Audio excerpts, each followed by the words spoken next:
Donald ট্রাম্পের দ্বিতীয় মেয়াদের প্রথম বার্ষিকীতে উৎসবের বদলে ক্ষোভ আর বিক্ষোভে উত্তাল গোটা আমেরিকা। ওয়াশিংটন থেকে সিয়াটল রাজপথে নেমেছেন হাজার হাজার শ্রমিক ও শিক্ষার্থী। দাবি একটাই, ট্রাম্পের কড়া অভিবাসন আইন ও আইস বাহিনীর অত্যাচার বন্ধ হোক। বিক্ষোভের এই দাবানল সবচেয়ে তীব্র মিনিয়াপলিসে। গত 7 জানুয়ারি ইমিগ্রেশন এজেন্টদের গুলিতে প্রাণ হারান মার্কিন নাগরিক রেনি গুড। নিজ গাড়ি থেকে বের করে তাকে গুলি করার ঘটনাতেই মূলত এই আন্দোলনের সূত্রপাত। নো আইস, no KKK, no fascist USA স্লোগানে কাঁপছে রাজপথ।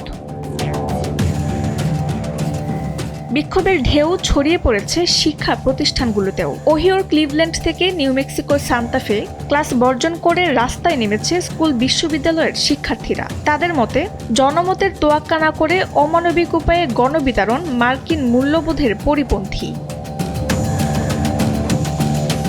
বিক্ষোভের নেপথ্যে রয়েছে ইনডিভিভল এবং ৫০৫০১ এর মতো রাজনৈতিক গোষ্ঠী ও বড় বড় শ্রমিক ইউনিয়ন। টেক্সাসের এল পাসো ডিটেনশন ক্যাম্পের ভয়াবহ পরিস্থিতিও এখন আলোচনার কেন্দ্রে। গত 6 সপ্তাহে সেখানে প্রাণ হারিয়েছেন অন্তত 3 জন।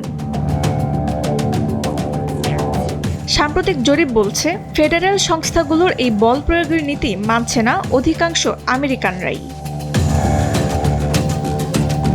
ট্রাম্প প্রশাসনের দাবি, তারা কেবল ভোটারদের দেওয়া প্রতিশ্রুতি পালন করছে। তবে সান ফ্রান্সিসকো থেকে শুরু করে দেশের পশ্চিমাঞ্চল পর্যন্ত ছড়িয়ে পড়া এই জনস্রোত ইঙ্গিত দিচ্ছে ভিন্ন কিছুর, এমনটি মনে করছেন বিশ্লেষকরা।